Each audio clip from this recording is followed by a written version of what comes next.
ओम शांति 19/9/2024 प्रातः मुरली। ओम शांति बाप दादा। ओम शांति मीठे बाप दादा। मीठे बच्चे, तुम्हारा काम है अपने आप से बात कर पावन बनना। दूसरी आत्माओं के चिंतन में अपना टाइम वेस्ट मत करो। तुम्हारा काम है अपने आप से बातें कर पावन बनना। दूसरी आत्माओं के चिंतन में अपना टाइम वेस्ट मत करो।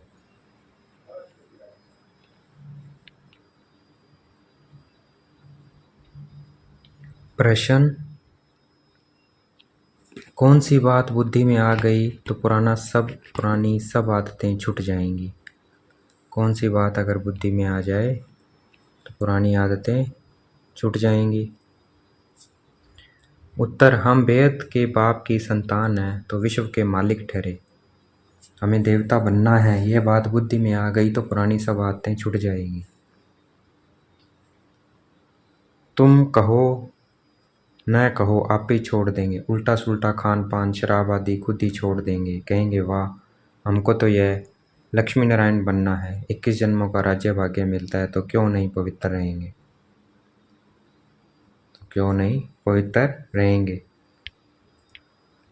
ओम शांति। बाप घड़ी घड़ी बच्चों का अटेंशन खिंचवाते हैं कि बाप की याद में बैठे हो, बुद्धि कोई और तरफ तो नहीं भागती है। बाप को बुलाते ही इसलिए हैं कि बाबा आकर हमें पावन बनाओ। पावन तो ज़रूर बनना है और नॉलेज तो तुम किसी को भी समझा सकते हो। यह सृष्टि का चक्कर कैसे फिरता है किसी को भी तुम समझाओ तो झट समझ जाएंगे। भल पवित्र नहीं होगा तो भी नॉलेज तो पढ़ ही लेगा ना। यह सृष्टि का चक्कर कैसे फिरता है किसी को भी तुम समझाओगे तो झट समझ जाएंगे। भल पवित्र नहीं होगा तो भी नॉलेज तो पढ़ ही लेगा। कोई बड़ी बात नहीं है। 84 का चक्कर और हर एक युग की इतनी आयु है, इतने जन्म होते हैं, कितना सहज है। इनका कनेक्शन याद से नहीं है, यह तो है पढ़ाई। बाप तो यथार्थ बात समझाते हैं, बाकी है सतो प्रधान बनने की बात। वह होंगे याद से। सतो प्रधान कैसे बनेंगे? याद से।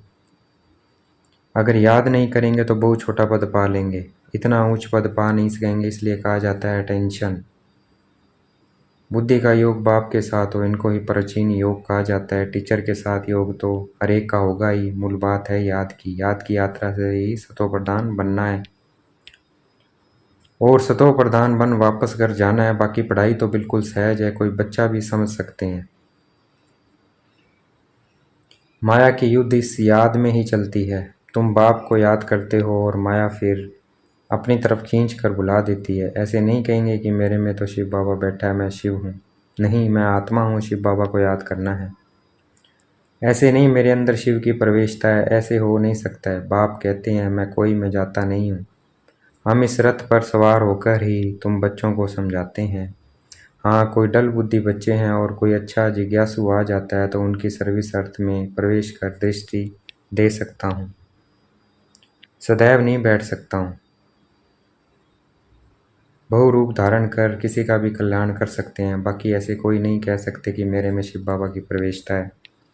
मुझे शिव बाबा यह कहते हैं नहीं, शिव बाबा तो बच्चों को ही समझाते हैं। मूल बात है ही पावन बनने की, जो फिर पावन दुनिया में जा सकें।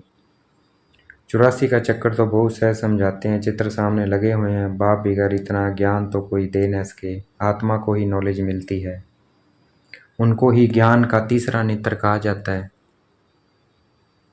आत्मा को ही नॉलेज मिलती है, उनको ही ज्ञान का तीसरा नेत्र कहा जाता है, आत्मा को। और ज्ञान क्या है? नेत्र है तीसरा आत्मा का। आत्मा को ही सुख दुख होता है, उनको यह शरीर है ना, आत्मा ही देवता बनती है। कोई बैरिस्टर, कोई व्यापारी, आत्मा ही बनती है। तो अब आत्माओं से बाप बैठ बात करते हैं, अपनी पहचान देते हैं। तुम जब देवता थे तो मनुष्य ही थे, परंतु पवित्र आत्मा ही थी। अभी तुम पवित्र नहीं हो, इसलिए तुम्हें देवता नहीं कह सकते हैं। अब देवता बनने के लिए पवित्र जरूर बनना है, उसके लिए बाबा को याद करना है। अक्सर करके यही कहते हैं, बाबा मेरे से यह भूल हुई जो हम दे अभिमान में आ गया। अक्सर करके यही कहते हैं, बाबा मेरे से यह भूल हुई जो हम दे अभिमान में आ गया। बाप बैठ बच्चों को समझाते हैं, पावन जरूर बनना है, कोई विक्रम न करो। तुमको सर्वगुण संपन्न यहाँ बनना है, पावन बनने से मुक्तिधाम में चले जाएंगे। और कोई प्रश्न पूछने की बात ही नहीं है, तुम अपने से बात करो, दूसरी आत्माओं का चिंतन नहीं करो। कहते हैं लड़ाई में 2 करोड़ मरे, इतनी आत्माएं कहाँ गई? अरे वह कहाँ भी गए, उसमें तुम्हारा क्या जाता है? तुम क्यों टाइम वेस्ट करते हो? और कोई भी बात पूछने की दरकार नहीं। तुम्हारा काम है पावन बनकर पावन दुनिया का मालिक बनना। और बातों में जाने से मूंझ पड़ेंगे। कोई को पूरा उत्तर नहीं मिलता है तो मूंझ पड़ते हैं। बाप कहते हैं मन मना भव, दे सही दे के सब संबंध छोड़ो, मेरे पास ही तुमको आना है। मनुष्य मरते हैं तो जब शमशान में ले जाते हैं उस समय मुंह इस तरफ और पाँव शमशान तरफ रखते हैं। फिर जब शमशान के पास पहुंचते हैं तो पाँव इस तरफ और मुंह शमशान की तरफ कर देते हैं। तुम्हारा भी घर ऊपर में है ना, ऊपर में कोई पतित जा नहीं सकते हैं। पावन बनने के लिए बुद्धि का योग बाप के साथ लगाना है, बाप के पास मुक्तिधाम में जाना है। पतित है इसलिए ही बुलाते हैं कि हम पतितों को आकर पावन बनाओ, लिबरेट करो। तो बाप कहते हैं अब पवित्र बनो। बाप जिस भाषा में समझाते हैं उसमें ही कलप कलप समझाएंगे, जो भाषा इनकी होगी उसमें ही समझाएंगे ना। आजकल हिंदी बहुत चलती है, ऐसे नहीं कि भाषा बदल सकती है, नहीं। संस्कृत भाषा आदि कोई देवताओं की तो है नहीं, हिंदू धर्म की संस्कृति नहीं है, हिंदू धर्म की संस्कृति नहीं है, हिंदी ही होनी चाहिए। फिर संस्कृति क्यों उठाते हैं? हिंदू धर्म की संस्कृत नहीं है, हिंदी ही होनी चाहिए। फिर संस्कृत क्यों उठाते हैं? तो बाप समझाते हैं जहाँ जब बैठते हो तो बाप की याद में ही बैठना है, और कोई बातों में तुम जाओ ही नहीं। इतने मच्छर निकलते हैं, कहाँ जाते हैं? अर्थक्वेक में ढेर के ढेर फट से मरते हैं। आत्माएं कहाँ जाती हैं, इसमें तुम्हारा क्या जाता है? तुमको बाप ने श्रीमत दी है कि अपनी उन्नति के लिए पुरुषार्थ करो, औरों के चिंतन में मत जाओ। ऐसे तो अनेक बातों का चिंतन हो जाएगा, बस तुम मुझे याद करो, जिसके लिए बुलाया है उस युक्ति में चलो। तुम्हें बाप से वर्षा लेना है और बातों में नहीं जाना है। इसलिए बाबा घड़ी घड़ी कहते हैं अटेंशन, कहाँ बुद्धि तो नहीं जाती। भगवान की श्रीमत तो माननी चाहिए ना। और कोई बात में फ़ायदा नहीं है, मुख्य बात है पावन बनने की।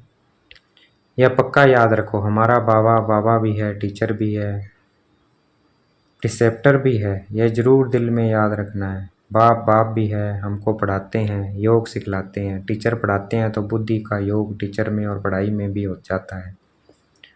यही बाप भी कहते हैं तुम बाप के तो बने ही गए हो, बच्चे तो हो ही, तब तो यहाँ बैठे हो, टीचर से पढ़ रहे हो। कहाँ भी रहते बाप के तो हो ही। फिर पढ़ाई में अटेंशन देना है। शिव बाबा को याद करेंगे तो विक्रम विनाश होंगे और तुम सतो प्रधान बन जाएंगे। यह नॉलेज और कोई दे न सके, मनुष्य तो घोर अंधियारे में है ना। ज्ञान में देखो कितनी ताकत है। ताकत कहाँ से मिलती है? बाप से ताकत मिलती है, जिससे तुम पावन बनते हो। फिर पढ़ाई भी सिंपल है, उस पढ़ाई में तो बहुत मास लगते हैं, यहाँ तो 7 रोज का कोर्स है, उससे तुम सब कुछ समझ जाएंगे। फिर उसमें है बुद्धि पर मदार, कोई जास्ती टाइम लगाते हैं, कोई कम, कोई तो 2-3 में ही अच्छी रीति समझ ले जाते हैं। मूल बात है बाप को याद करना, पवित्र बनना, वही मुश्किलात होती है। बाकी पढ़ाई तो मोस्ट सिंपल है। सवदर्शन चक्रधारी बनना है, एक रोज के कोर्स में भी सब कुछ समझ सकते हो। हम आत्मा है, वेद के बाप की संतान है, तो जरूर हम विश्व के मालिक ठहरे। यह बुद्धि में आता है ना, देवता बनना है तो दैवी गुण भी धारण करने हैं। जिसको बुद्धि में आ गया वह फट से सब बातें छोड़ देंगे। तुम कहो न कहो आप ही छोड़ देंगे, उल्टा सुल्टा खान पान शराब आदि खुद ही छोड़ देंगे। कहते हैं वाह हमको यह बनना है, 21 जन्मों के लिए राज्य मिलता है तो क्यों नहीं पवित्र रहेंगे। चटक जाना चाहिए, मुख्य बात है याद की यात्रा।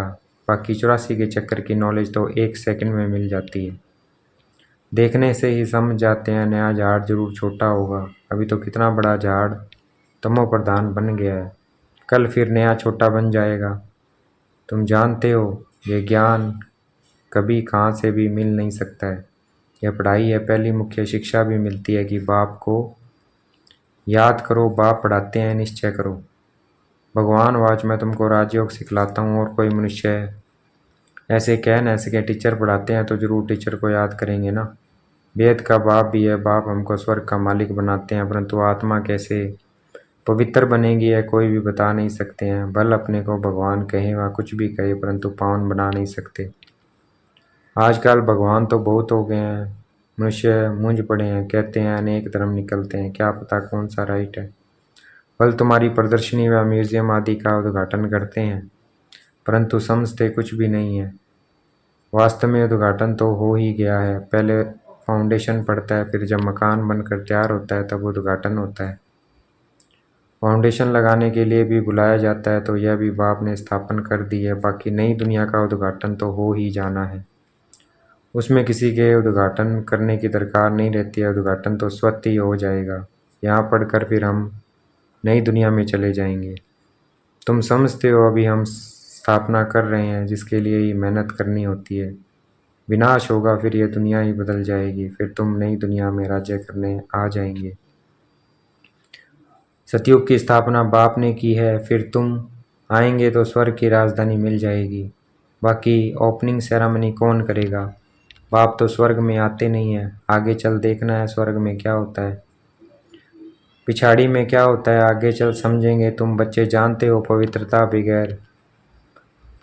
बगैर विद ऑनर तो हम स्वर्ग में जा नहीं सकते, पवित्रता बगैर इतना पद भी नहीं पा सकते। इसलिए बाप कहते हैं खूब पुरुषार्थ करो, धंधा आदि भी भल करो, परंतु जास्ती पैसा क्या करेंगे, खा तो सकेंगे नहीं।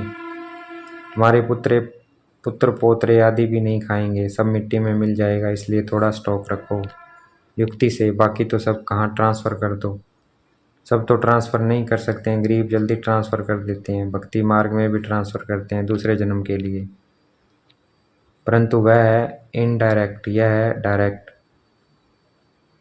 पतित मनुष्य की पतितों से ही लेन देन है। अभी तो बाप आए हैं, तुम्हारी तो पतितों से लेन देन है नहीं। तुम हो ब्राह्मणों को ही तुम्हें मदद करनी है, जो खुद सर्विस करते हैं उनको तो मदद की दरकार नहीं। यहाँ गरीब साहूकार आदि सब आते हैं, बाकी करोड़पति तो मुश्किल आएंगे। बाप कहते हैं मैं हूँ गरीब निवाज, भारत बहुत गरीब खंड है। बाप कहते हैं मैं आता भी भारत में हूँ, उसमें से भी यह आबू सबसे बड़ा तीर्थ है, जहाँ बाप आकर सारे विश्व की सदगति करते हैं। यह है नरक। तुम जानते हो नरक से भी स्वर्ग कैसे होता है, अभी तुम्हारी बुद्धि में सारी नॉलेज है। बाप युक्ति ऐसी बताते हैं पावन बनने की, जो सबका कल्याण कर देते हैं। सतयुग में कोई कल्याण की बात, रोना पीटना आदि कुछ भी नहीं होता है। अभी जो बाप की महिमा है, ज्ञान का सागर, सुख का सागर, अभी तुम्हारी भी यह महिमा है जो बाप की है। तुम भी आनंद के सागर बनते हो, बहुतों को सुख देते हो। फिर जब तुम्हारी आत्मा संस्कार ले नई दुनिया में जाएगी, तो वहाँ फिर तुम्हारी महिमा बदल जाएगी, फिर तुमको कहेंगे सर्वगुण संपन्न। अभी तुम हेल में बैठे हो, इनको कहा जाता है कांटों का जंगल, पाप को ही बागवान कविया कहा जाता है। कहते भी है हमारी नैया पार करो, क्योंकि दुखी है तो आत्मा पुकारती है। महिमा भल गाते हैं, परंतु समझते कुछ भी नहीं। जो आया सो कह देते हैं, ऊंचते ऊंच भगवान की निंदा करते रहते हैं। तुम कहेंगे हम तो आस्तिक हैं, सर्व का सदगति दाता जो बाप है उनको हम जान गए हैं, बाप ने खुद परिचय दिया है। तुम भक्ति नहीं करते हो तो कितना तंग करते हैं। दुनिया वाले भक्ति नहीं करते हैं तो कितना तंग करते हैं। वह मेजोरिटी तुम्हारी है मिनोरिटी, जब तुम्हारी मेजोरिटी हो जाएगी तब उन्हों को भी कशिश होगी, बुद्धि का ताला खुल जाएगा। अच्छा देखेंगे बाप दादा हमें याद प्यार दे रहे हैं। मीठे मीठे सिकलते बच्चों प्रति माता पिता बाप दादा का याद प्यार और गुड मॉर्निंग। रूहानी बाप की रूहानी बच्चों को नमस्ते। हमें भी याद प्यार देनी है, हम रूहानी बच्चों की रूहानी बाप दादा को दिल व शिकवा प्रेम से बेहद का याद प्यार और नमस्ते। धारणा के लिए मुख्य सार, अपने उन्नति का ही चिंतन करना है, दूसरी किसी भी बात में नहीं जाना है। पढ़ाई और याद पर पूरा टेंशन देना है, बुद्धि भटकानी नहीं है। अब बाप डायरेक्ट आए हैं, इसलिए अपना सब कुछ युक्ति से ट्रांसफ़र कर देना है। पतित आत्माओं से लेन देन नहीं करना है। विद ऑनर स्वर्ग में चलने के लिए पवित्र जरूर बनना है। देखेंगे बाप दादा ने मस्तक पे हाथ रखा हुआ है, वरदान दे रहे हैं। मन और बुद्धि को व्यर्थ से मुक्त रख, ब्राह्मण संस्कार बनाने वाले रूलर भव। मन और बुद्धि को व्यर्थ से मुक्त कर ब्राह्मण संस्कार बनाने वाले रूलर भव। व्याख्या है, कोई भी छोटी भी व्यर्थ बात, व्यर्थ वातावरण व व्यर्थ दृश्य का प्रभाव पहले मन पर पड़ता है, फिर बुद्धि उसको सहयोग देती है। मन और बुद्धि अगर उसी प्रकार चलती रहती है तो संस्कार बन जाता है, फिर भिन्न भिन्न संस्कार दिखाई देते हैं। जो ब्राह्मण संस्कार नहीं है, किसी भी व्यर्थ संस्कार के वश होना, अपने से ही युद्ध करना, घड़ी घड़ी खुशी गुम हो जाना, यह क्षत्रियपन के संस्कार हैं। ब्राह्मण अर्थात रूलर व्यर्थ संस्कारों से मुक्त होंगे पर वश नहीं, मुक्त होंगे। वो कौन है? सूर्यवंशी, नहीं तो क्षत्रिय। आज का स्लोगन है, मास्टर सर्वशक्तिवान वह है जो दृढ़ प्रतिज्ञा से सर्व समस्याओं को सहज ही पार कर लेंगे। मास्टर सर्वशक्तिवान वह है जो दृढ़ प्रतिज्ञा से सर्व समस्याओं को सहज ही पार कर लेंगे। अच्छा, ओम शांति। शुक्रिया मीठे बाबा, शुक्रिया।